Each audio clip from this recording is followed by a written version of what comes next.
Hey there, Heather, ho there. It's Jeff Cutter Diamond. Welcome you to yet another Cutter Top 10 NFL video. And today we're going to be looking at the top 10 NFL stadia, or stadiums, if you will, of all time. Of course, I got the Patriot head on me shirt. So we're going to do this, of course. Now, of course, sometimes I do try to put my personal bias into a roster, into a slot. Of course, i.e., meaning this. All right. Don't hate me for this. But number 10 is Gillette Stadium. I know it's a Patriots thing, but remember, the Patriots have only played in this stadium in Foxborough, in a sense. Foxborough was no easy feat, but yeah, Gillette Stadium is number 10 on my list. I mean, when you look at Gillette Stadium, you look at the banners and all that, and of course, CBS kind of sponsors it. So yeah, Gillette Stadium was great and all that. You know, home of the Patriots Super Bowl campaigns, and of course 2026 getting to the 2025-26 getting to the Super Bowl. But still, it's still impressive. Number 9 is Arrowhead.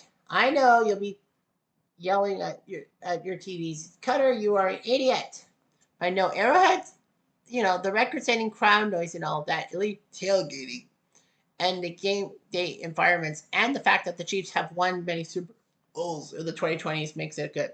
But soon they're going to be moving to Kansas State, not where the Kansas State Wildcats are, but Kansas as the state. It's not going to be Kansas City, Missouri. It's going to be Kansas City, Kansas that will get the team in 2031. Arrowhead has been there not from the beginning. People forget that the Chiefs actually started life in Kansas City's Municipal Stadium.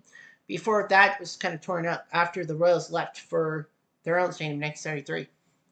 So yeah, the Chiefs went to Arrowhead and all that. Yeah, the record-setting crowd noise. But for many years, the Chiefs couldn't win any games on home turf in the playoffs. So that kind of gives it a low ranking. Number 8 is the Viking Stadium, U.S. Bank Stadium. Now, it used to be the Metrodome. Everyone remembers that the Metrodome actually was on the site where the U.S. Bank Stadium is. So the Vikings did play an intimidating Metropolitan Stadium for 20 years of their existence, which they shared, of course, with the Twins. But yeah, it was a good stadium, but it had some bad times, including the Hail Mary by Drew Pearson in 1975, which should have been offensive pass interference.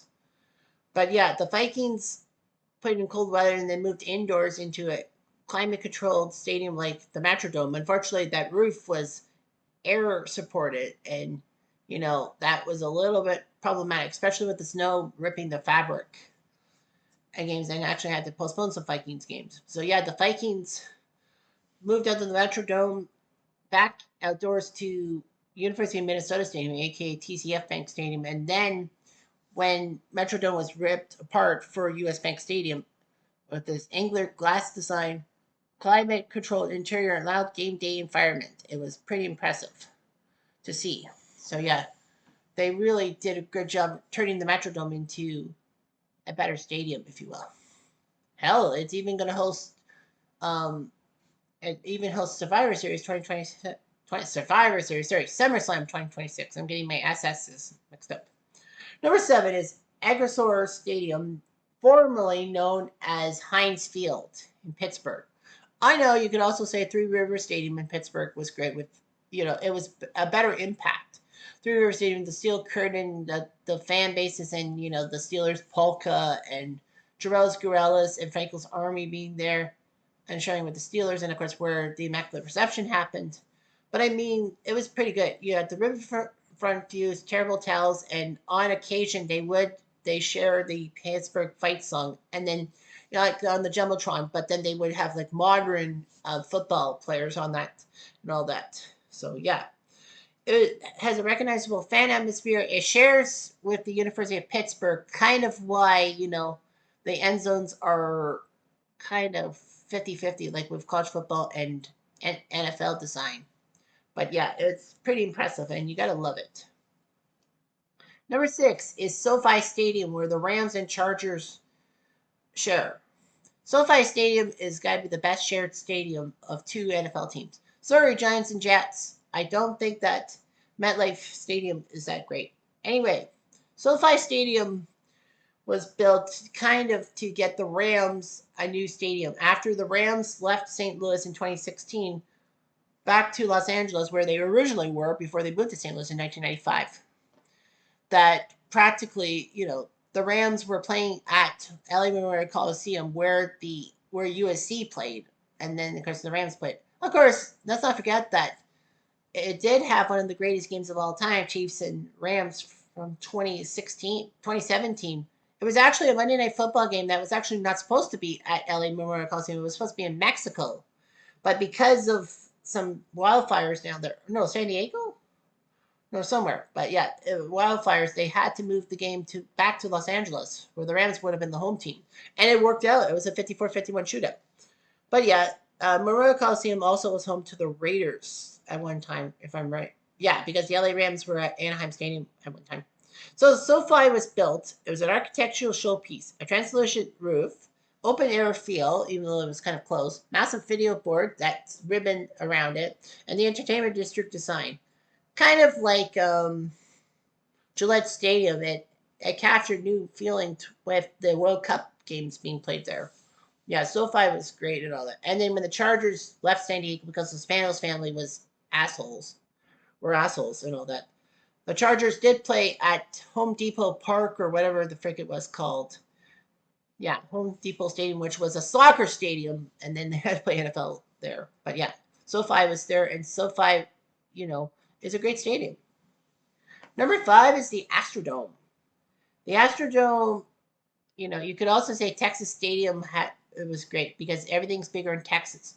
So the Houston Oilers played at the Astrodome when it was built as the eighth wonder of the world, if you will, like the Astros.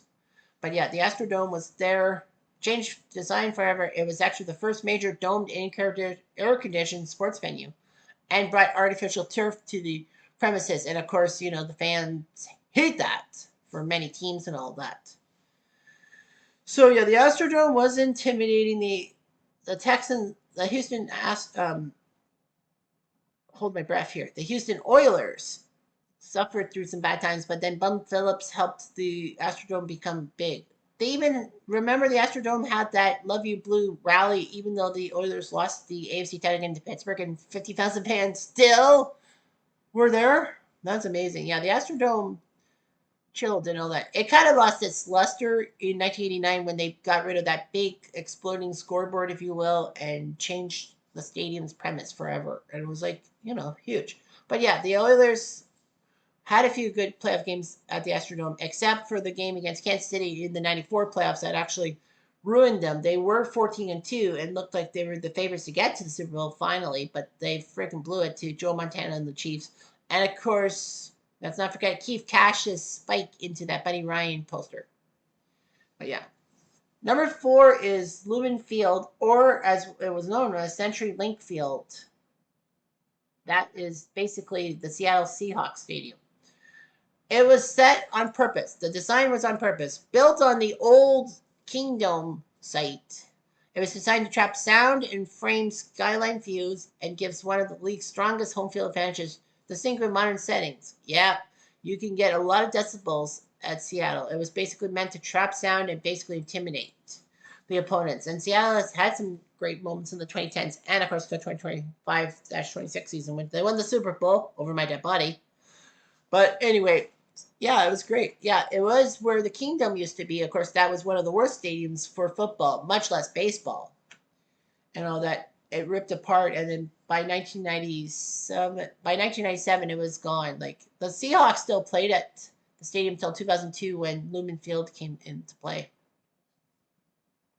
But yeah, Seattle was Kingdom till the end of the century, and then they played 1 year at the University of Washington while Lumen Field was being built. But yeah, it's big. And of course, the massive controversy was last October was the Seahawks were supposed to play a home game and all that, and they were worried about the Seattle Mariners and all that. So they had to move the Seahawks game back a few hours because the Seahawks and Mariners kind of share parking and all that.